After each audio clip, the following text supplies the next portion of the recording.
doing videos for EXP, I've seen some recommendations of him from a whole bunch of different places. So clearly people are starting to figure out, hey, people like this guy. So, like I said, I have been recommended Atomfall and been told that I would really, really like it.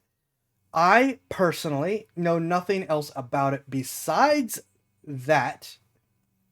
And so I'm going to just watch this here with you guys. We're going to see what Mr. Jonathan Ferguson, the keeper of firearms and technology at the Royal Armories, has to say about Atomfall's firearms. Oh, and artillery, not technology. Darn it. Firearms and artillery at the Royal Armories. Excuse me. Yes. This is Jonathan Ferguson, the keeper of firearms.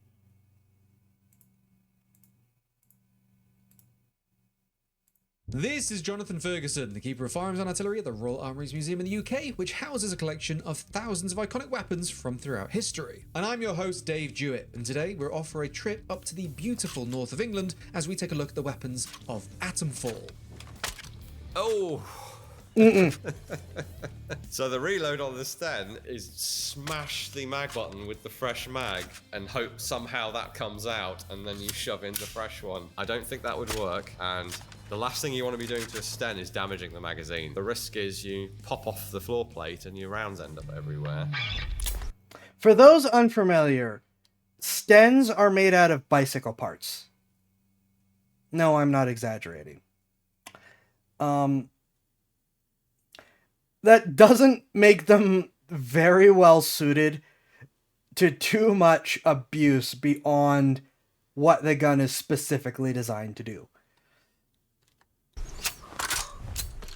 If you enjoy this kind of content, be sure to like the video and subscribe so you don't miss out on next week's video. You can catch the main episodes right here on YouTube, but if you head over to our Patreon, you can find longer, more detailed, extended editions of these videos. Atomfall's director's cut is over an hour long, so if you want an even deeper dive into this game's arsenal, head over to our Patreon. You'll also be able to get access to all of our previous extended episodes, as well as early access to next week's episode, where we revisit hot dogs, horseshoes, and hand grenades to take a look at a very... That was a revolver that has a magazine and a triangular bullet.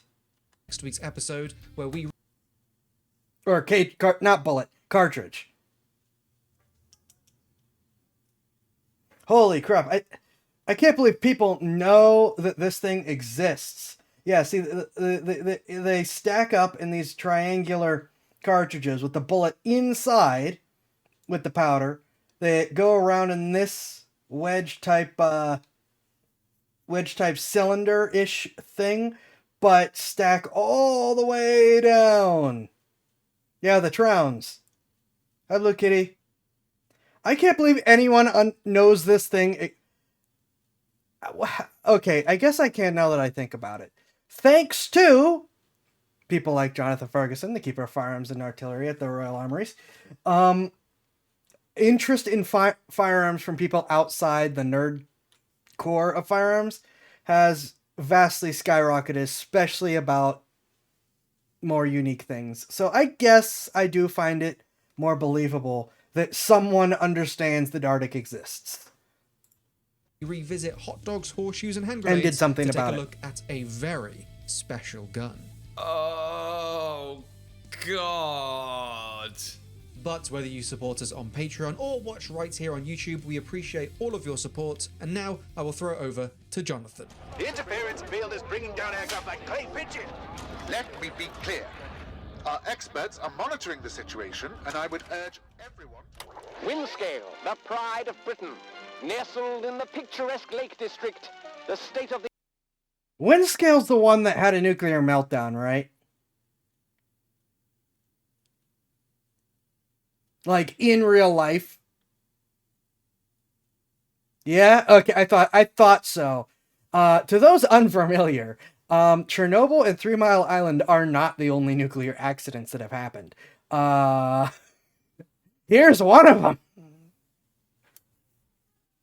The art atom plant of Britain, nestled in the picturesque Lake District, the state-of-the-art atom plant has transformed this rugged landscape into the envy of its northern neighbors. A very interesting concept for maybe the most British video game that's ever existed. A real nuclear accident. Oh, here we before my go. time, nearly before my parents' time, actually, 1957. The situation is more complex than was at first understood. No military expeditions into the area have been lost. Really happened. It's a real place as well. But I think I'm going to see some wackiness, but maybe the weapons will be faithful to the time period. That would be nice.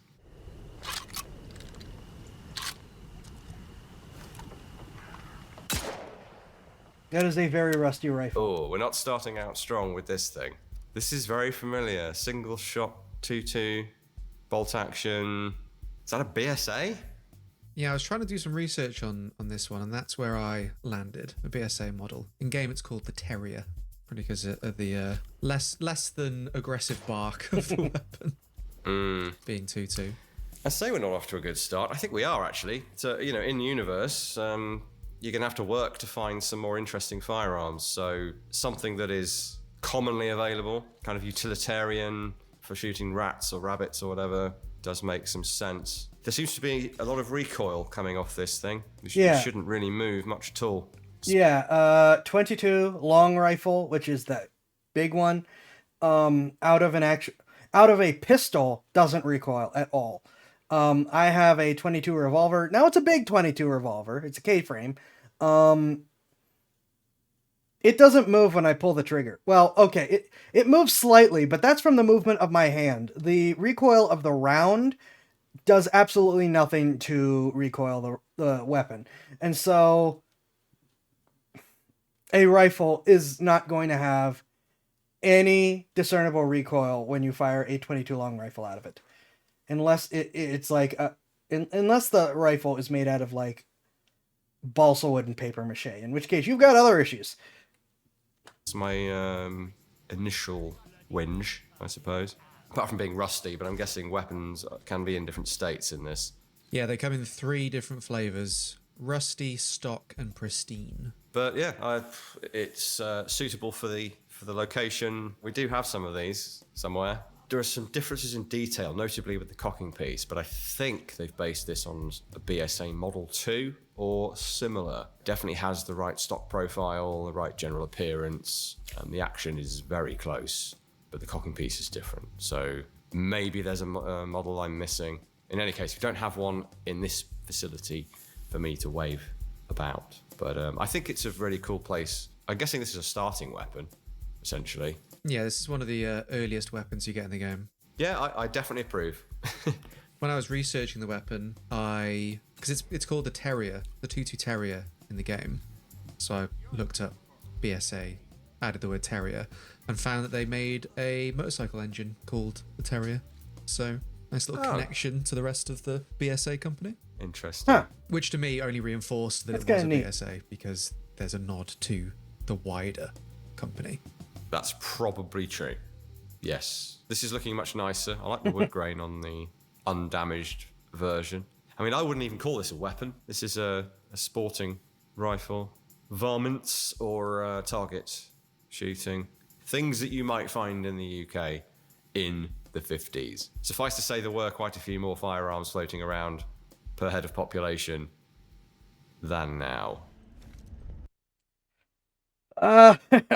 Yeah, Up to has things to say about British motorcycles. I would say though that in a survival game, I can't really speak to England, though I would hope it would be very similar to in the United States. 22 is the perfect thing to throw in there. The 22 long rifle is going to be the quintessential survival round, period. There is no better round to have as a survival. It's one of those things where if you have a choice, unless you're in a specific situation that is going to require something else, 22 long rifle is what you're going to take before anything else at all. It is incredibly common. So it's everywhere. It's easy to buy large amounts of. It's easy to find places again, at least in the United States, I would assume anywhere that firearms are legal. It's really easy to shoot. It is still a bullet, so it can go. So, I mean, yeah, shot placement becomes a thing, but it still is a bullet going going into things. And certainly out of a long rifle, it's going to have a lot more punch than the pistols we saw tested. And you can carry a ridiculous amount of it in a very small form factor. Hi, Crystal. I have a little box that's like 4 inches by 4 inches by 4 inches. That is a 500 round box. Doing well. Doing well. Hope you are doing well as well. I think I saw you were streaming, but I was sadly quite busy at the time. How'd things go? You enjoy your streaming? The Clash has things to say about British motorcycles. Everyone apparently has things to say about British motorcycles. You excited about the Crystal? You excited about the looks like we're finally getting some collab stuff going?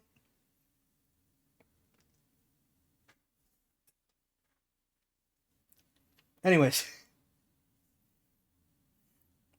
Ooh, Box, I'm doing well, and it went well, and ooh, motorcycles.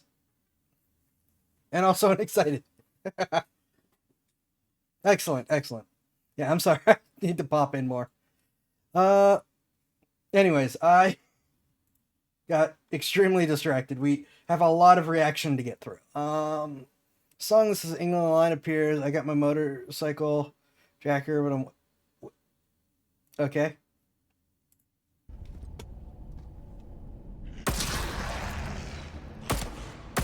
1911, obviously.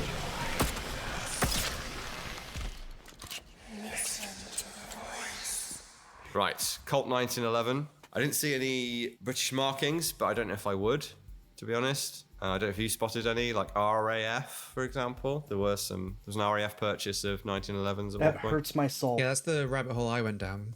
Because obviously most of the weapons are very British in this game. So I looked up British 1911s and came across the RAF ones. In the pristine version, it says Wesleyan Shaw, Northumbria on the side of the weapon. Yeah.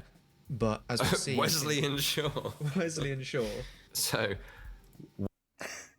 As opposed to Smith & Wesson.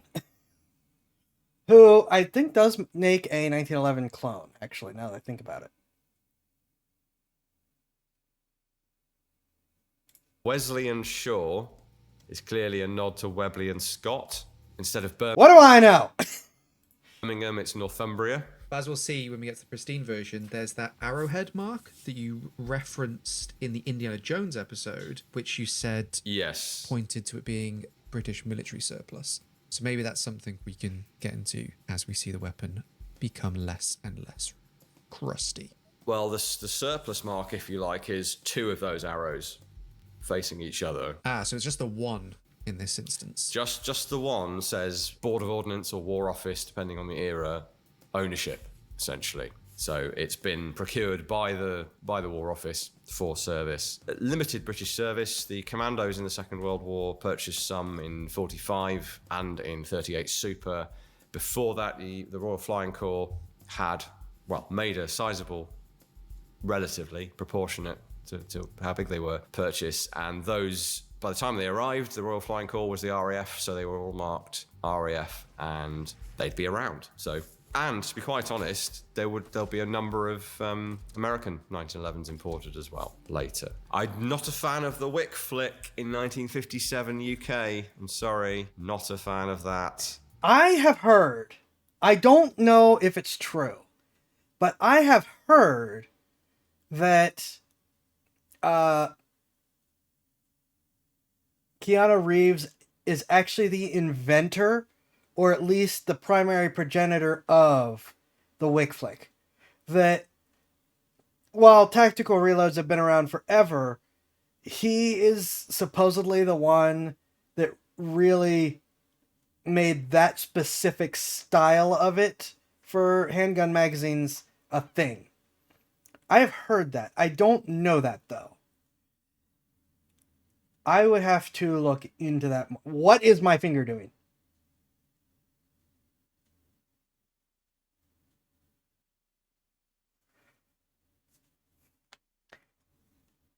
Especially when it's the rusty version, I imagine all that crust would cause some friction, and the magazine is very very smoothly flicked out of the weapon. Which, on a period Colt 1911, is easier said than done. You can get a good drop free going on. Yeah, mine just drops out. But yeah, the magazine release isn't long enough. There's too much friction. I don't think you're doing that with a period 1911, and no one would even think to do it. So people would look at you like you were crazy. Even dropping magazines on the floor is probably, certainly wouldn't be trained. You'd probably do it in this sort of emergency, but... Right, nice view there. There's an attempt at a broad arrow on the back of the slide, which is, I think, from memory, where some of them do show up on the RAF marked pistols. In fact, let's go get one.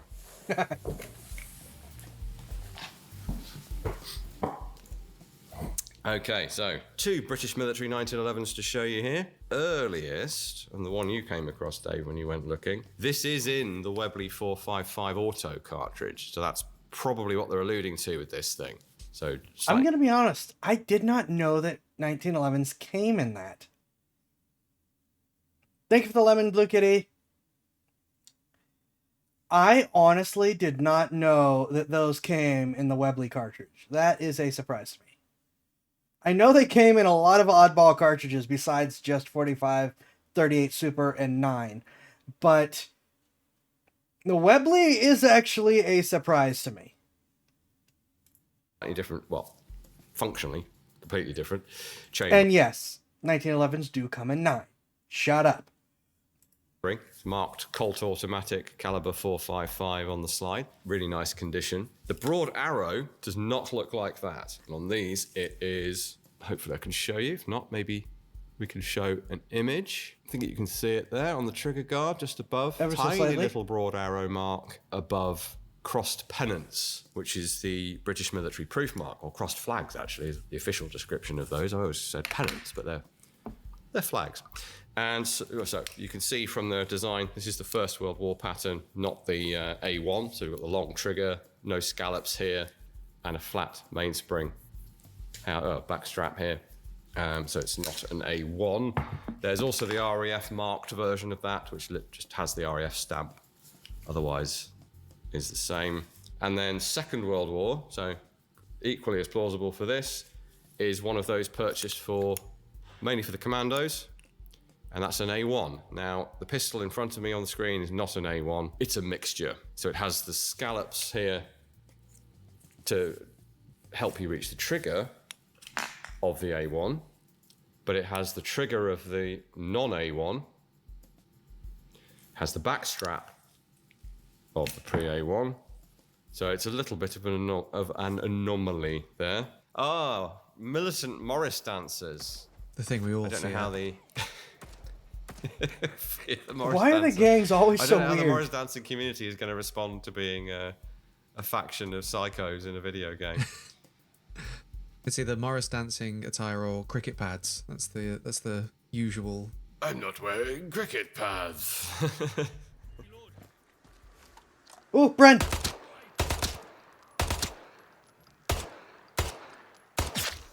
The Bren gun. It's me Bren gun.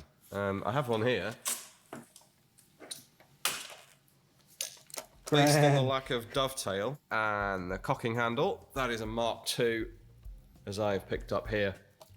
A lot of these made in English and Canada, like this one. So there's the main difference. Flip up conventional sights rather than the great big drum adjustment on the left-hand side. Deleted the dovetail for the non-existent optical sight.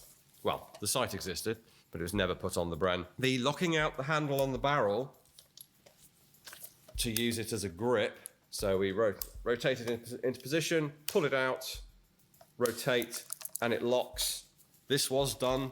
It was intended for the anti-aircraft role on a mount, like a pole mount. But yeah, hip firing with the Bren, and indeed firing from the shoulder with the Bren, if you were suitably hench, was done. Certainly in the jungles during the Second World War and afterwards. This is 1957. This is when the new generation of small arms are coming in, but it's before any serious quantities of converted 7.62 Brens would be around. So if you're looking at this going, oh, it's Cold War, why is it not the 7.62 NATO Bren with the straight magazine and the muzzle device? Perfectly plausible that they would still be, in fact, much more plausible that they would still be 303. And it's a nice looking one. I like the way it's been done. Nice markings there, correct. In the correct format, Bren Mark II. Think you can just about see that on this one. Nope, I didn't mean to do that. Before we continue, I want to say something based on what he mentioned with the 303 and the fact that they haven't updated to more modern stuff. England did not phase out the Vickers Maxim gun until like the early 2000s. And it was still firing 303. Because they were still using guns manufactured in the First World War.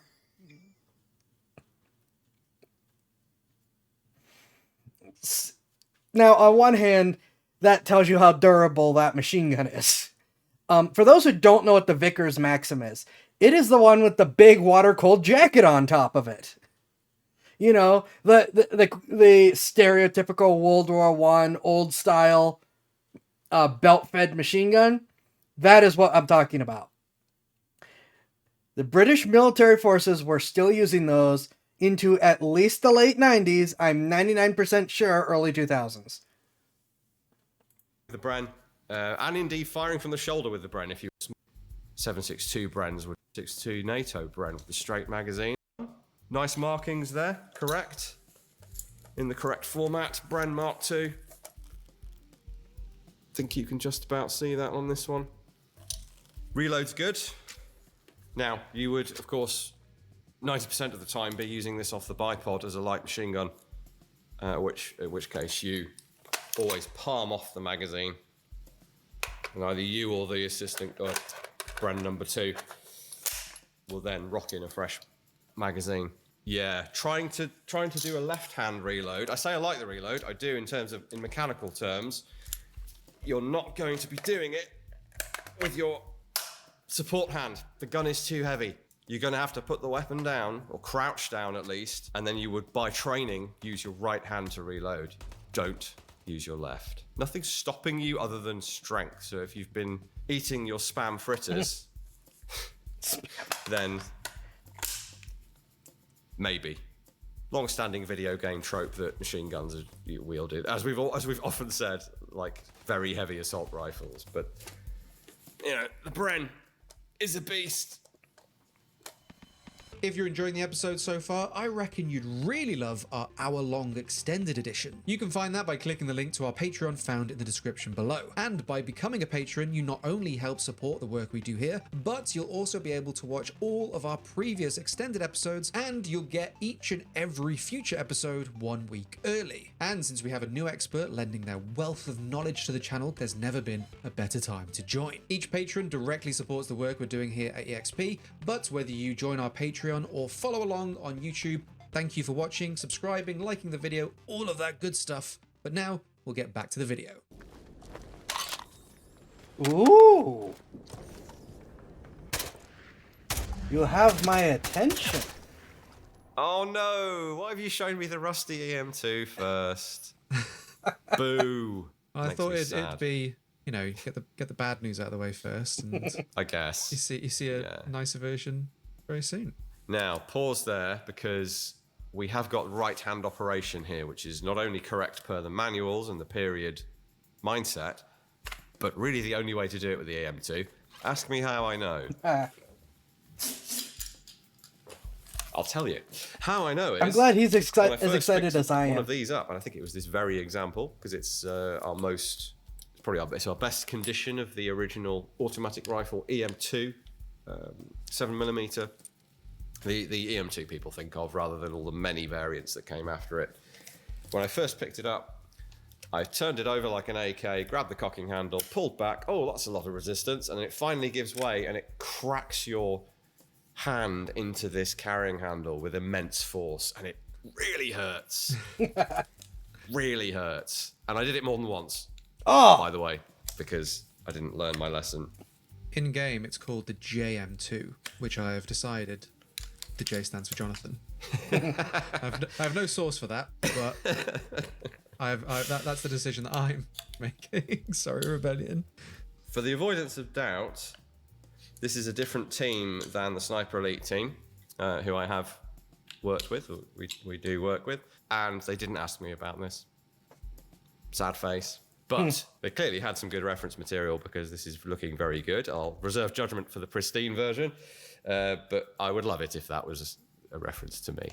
Now, this is very interesting. I said they had good reference for this. The reference was this gun, because that scallop that they've modelled in the cheek piece there, that is damage. That's not there on the other examples. That is where it has been chipped away. Wow. In extensive trials. That's and pretty things, cool. And has probably been dressed a bit to stop it splintering anymore, and it's left this ovoid scallop of wood missing, and that's pretty been cool. modelled as though it's a deliberate feature. But overall, it's looking pretty good. They've had access to pictures of our gun. Probably a good opportunity for a bit of self-promotion, well, institutional promotion. Developers watching this, we are here to provide this sort of service, but in more depth, for any video games containing firearms. You know, we have a great collection here, as you can see, from what we do with these guys and over on our own channel. So we are here, we're happy to help.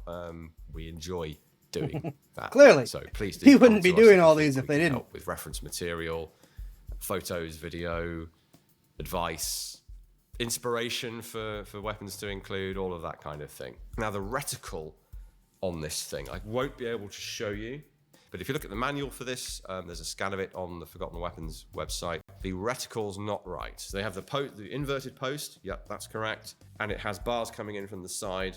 This doesn't have that.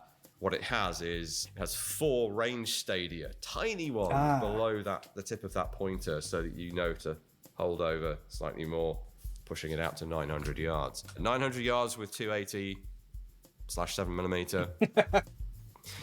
More like harassing fire, but this thing is not super accurate. Despite a 24-inch barrel, it's equivalent to 4 minutes of angle accuracy, so no better than a number 4 Enfield. It's Got that a giant great view of this thing. We can see they've modelled it closely. Yeah, the issue is that this big distance is going to give you accuracy issues. I'm excited about this gun just because it's a very unique and fascinating design.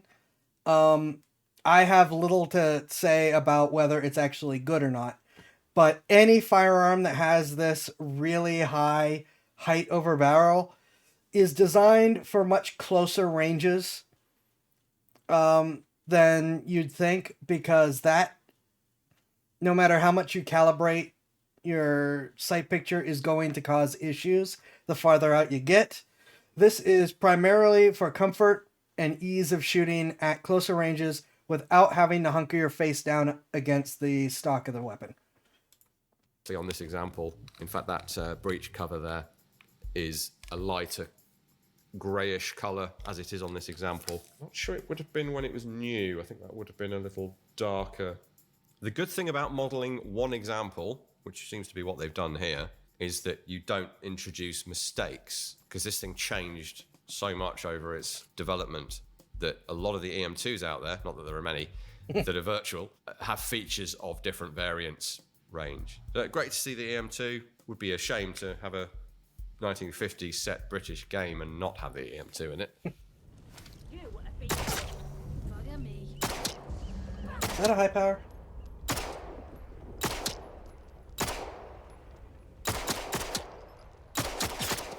That's a very rusty Browning high power, specifically, presumably, the L9A1. The first high powers entered British service in 44 with the Paras, made in Canada. Slightly different configuration to this. And it is, I don't think it's 1962 I want one. until the L9A1. This is on my want introduced into list. Service. The number 2 pistol is already in service, but they don't fully replace all those Webleys till a bit later. Period L9s. This is actually a trials example of the L9. So the earlier ones had the spur hammer. That was just a change to the build standard later on. It's not an A2 or anything when it goes to the spur. Stays L9A1 all the way from when it's introduced to 2013 when they take them out of service. This is far nicer, by the way, finish-wise. This is like a commercial finish on the Trials gun. And this is the later style with the spur hammer. And it's the classic Suncorite black paint, which is on just about everything from the 50s on. Well, end of the second half of the Second World War onwards, really. This is also a sectioned one, which is always nice. You can see how it works. Those are always cool. There's markings on the high power. It says Barker Precision Company, St. Louis, but made in Oxford, England. That's strange. Yeah, I mean, I get the... well, for one thing, the UK high powers were all made at FN. They all have Belgian markings. Sorry, the ones that weren't Canadian were all made in FN Herstal in Liège in Belgium. That's understandable for the context of the game. What's more of a head scratcher is setting the sort of... All of our guns were made in Belgium, except for the ones that were made in Canada. parent company in the United States. Maybe that's a reference to John Browning, who started the design of this, finished by Dieudonné Saive. Please forgive my pronunciation. So a bit of a co-production between those two men. Browning struggling to finish the design on account of having died, but he was working for FN, so none of this matters. But not kind of following the history there, put it that way. Just a very minor point that I've noticed. This is the problem with making games that are so high fidelity in various ways. You introduce details that people like me can then say, that's not the right detail.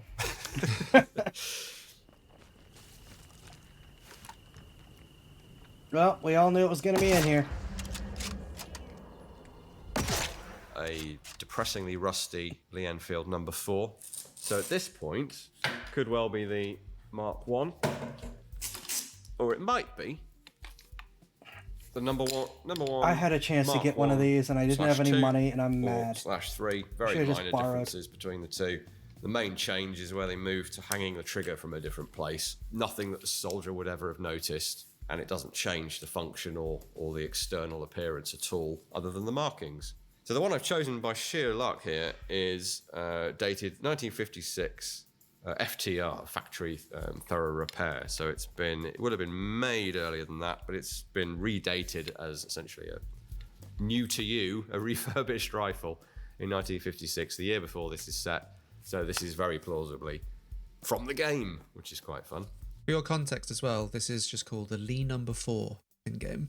That's bizarre, because I'm not aware of any trademarks on Enfield pertaining to firearms. The Enfield factory closed in 1988 and was a government institution anyway. So I say that someone probably has trademarked it for firearms. Well, I forgot to mention with the Bren in-game, that's just called the Enfield LMG. Okay, so that's not the reason. That's bizarre. Now, the action on this is a Lee action. 100%. Well, 100%, I guess, but there were improvements or changes made. But the basic action is the Lee action, so calling it the Lee rifle. Random fun fact that he's probably not going to mention. The Lee Enfield is not designed to be fired with your index finger. It's designed to be fired with your middle finger, while you keep the bolt, see the little knob on the bolt, held between your thumb and forefinger. That way you can cycle the weapon that much faster. It also has a shorter than average rotation of the bolt for a similar reason. Basically, rather than... Well, before they really had a means of mass producing a semi-automatic type firearm, even though semi-autos existed at the time of this designing, at least in concept, they were like, we can't give this to our people. It is not feasible to manufacture these things. They instead chose to design their bolt-action rifle to be as fast as possible.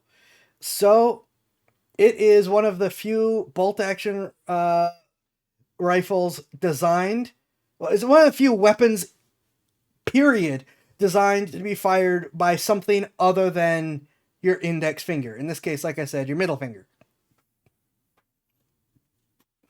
Just random fun fact about the Lee Enfield.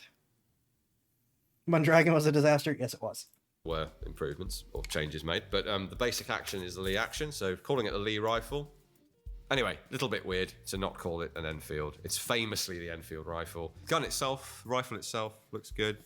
We're using the battle sight, so this bit here, not the flip up micrometer adjustable long range sight, but you can see it folded down there. Oh, I like the boot. Putting the boot in. Now, nobody in 1950s Britain, and probably not anywhere else, is going to be doing it like this. Is he going to say it? That's a later technique for snipers, primarily, where He's going to say it. Positive, and you're not in a rush because you're a sniper. The way it was always done. He's going to say it. Handle knobs are shake this way. Is finger and thumb,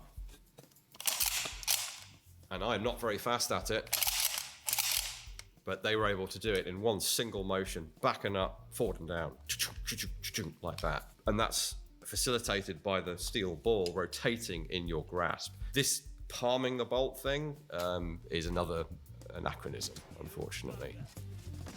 Okay, he didn't say the trigger part. I'm sure I saw the correct use of the handle there, as well as the palm. Are there, maybe in the aim, he's doing the... No, it looks like just when it's empty. So we're getting it correct when it's empty. No, that's interesting. So in the aim, so I was wrong, but also right. In the shoulder, he's doing it correctly. From the hip, he's doing it like this. And I think that actually might make sense, you know. In terms of the ergonomics. That's food for thought there. There's loads of detail in this. All the little dings in the wood look really nice as well. You have a realistic variety of wear and tear, which is great to see. Although it looks like we have the hollowed out bolt handle of the number 5 rifle. Bolt handle on the number 4 is solid. That was something that was done for weight reduction.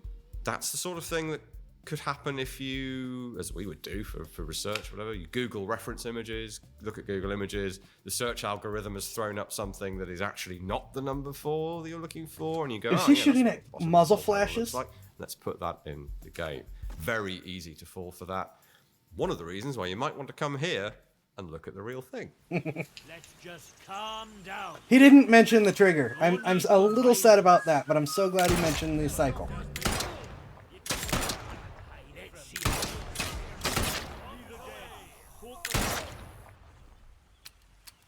The Webley. Now, of course, we've got to have a Webley in the game. Of course, this is almost certainly a surplus, civilian-held example, unless you get it from soldiers. Soldiers and outlaws and ne'er-do-wells as well. It's pretty common throughout the game. And there is a late Mark 6 that I've just grabbed on the basis that if you're going to find one, I like when games let you do that with revolvers. From like reserve military service, it would be late. So this one's made at Enfield, 1925.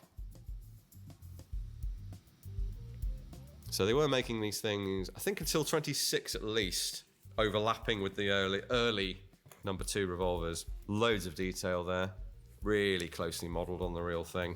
If you were to do a partial reload of the cylinder, I'm guessing all the rounds would pop out, not just the unfired ones.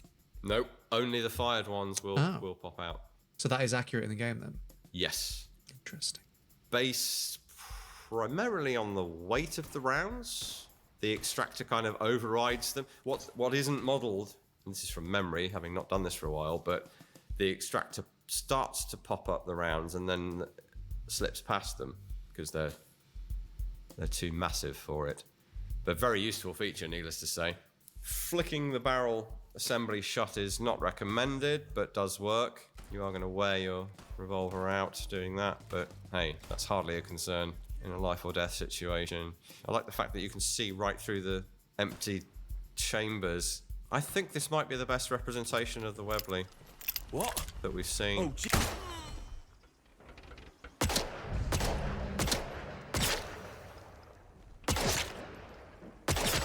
What do we have here? Another rusty gun. Oh. Rifle 7.62 millimeters L1A1. And it's seen better days. I do like the fact that they have, as well as making the metal plausibly rusty, these look like something from one of those dodgy restoration YouTube channels. They have also made the wood look really sad as well, really dried out and sort of grubby. Clearly some good reference In the material. 50s, That's would any of looking these be good. old Oh, enough no, to that was be cool. to look like that? On the reload there, what it looks like happened. So this is Rifle 7.62mm L1A1 serial number 1. Isn't that nice? Oh, he's just showing off now. Very nice. And we know that, well, 2 reasons. One is it has this plaque on the butt.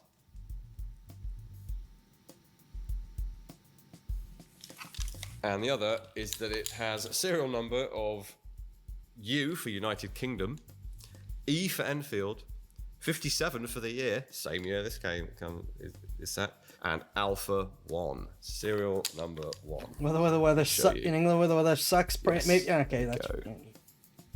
What I think has happened there is that and this isn't the best way to reload it, but it seems to be what they're going for, is that they're pushing forward with the trigger finger on the mag catch, which actually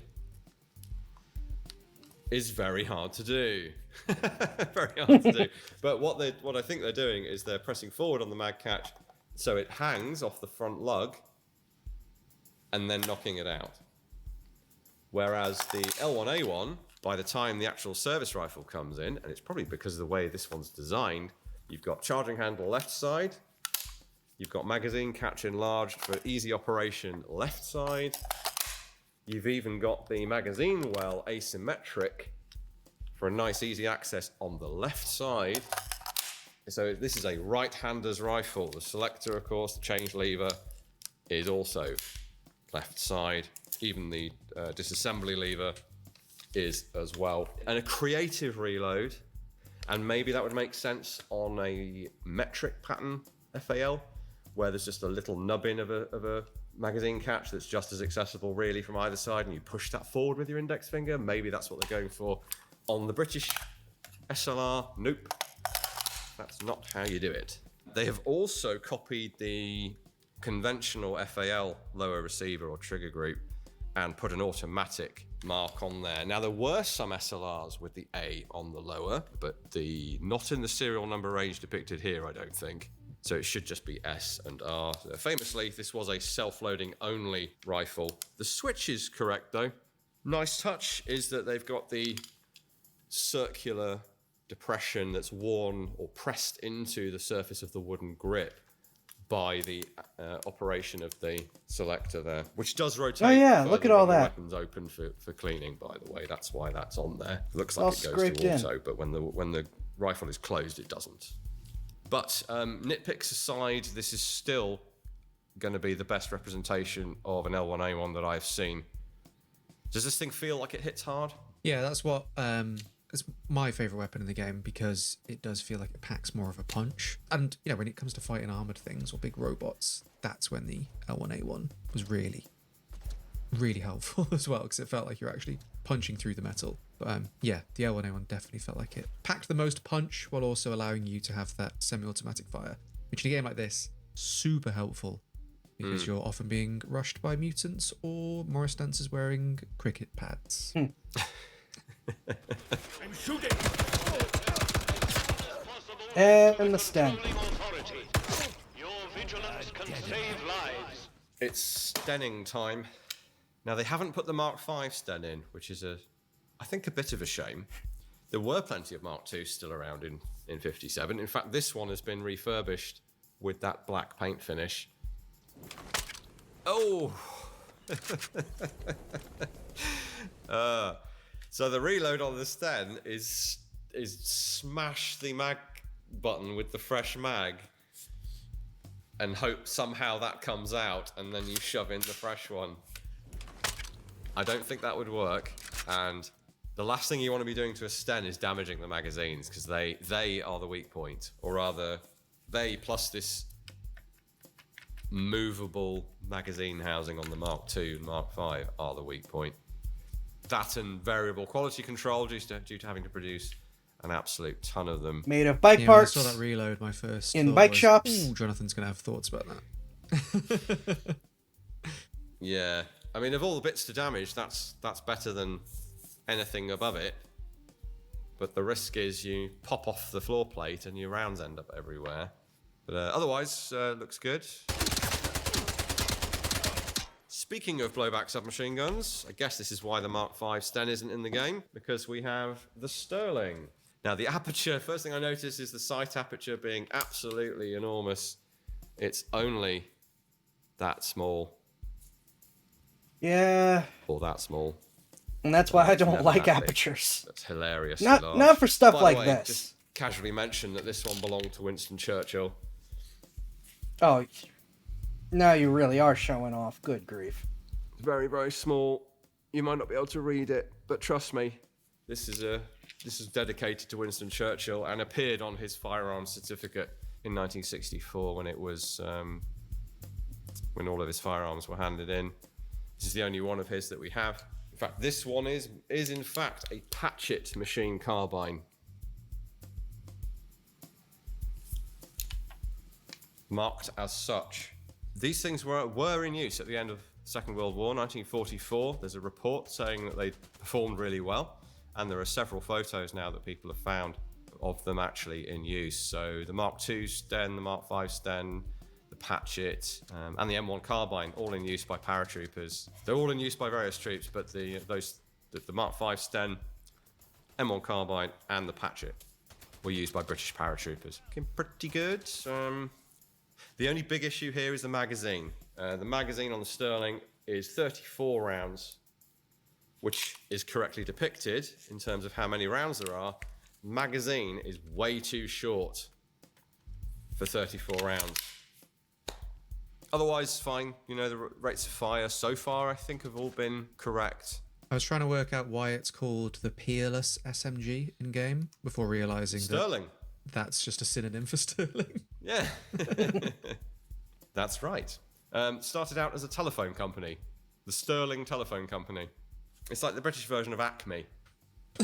Acme also meant the best of.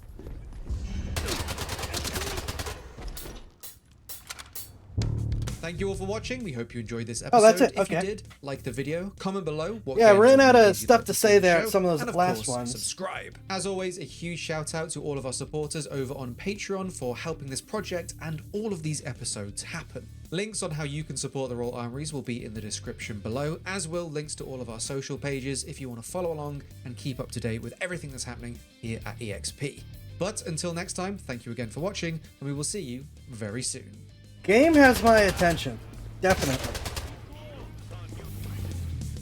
We still don't have a whole lot of the story besides nuclear reactor that had real problems, had even worse real problems. But interesting, and always good to see a Jonathan video. It could be some breakaways from GameStop or Spot, like you said, but I've been seeing him appear in a bunch of other channels as well. I think people realize, one, that he likes being part of it, and two, that he's really good at this, and three, that viewers like this stuff. Took them long enough to figure it out. So, yeah, it's Fallout, but in Britain and not made by Bethesda. What more do you need? Okay. Fair points on all of those. I know Oblivion remake came out. I am not giving Bethesda money. They have not earned it back. Not after the utter disasters of Fallout 76, and Starfield, and just their absolute arrogance. No, I am. So yeah, having a Fallout alternative is not a bad idea. I can get behind that plan.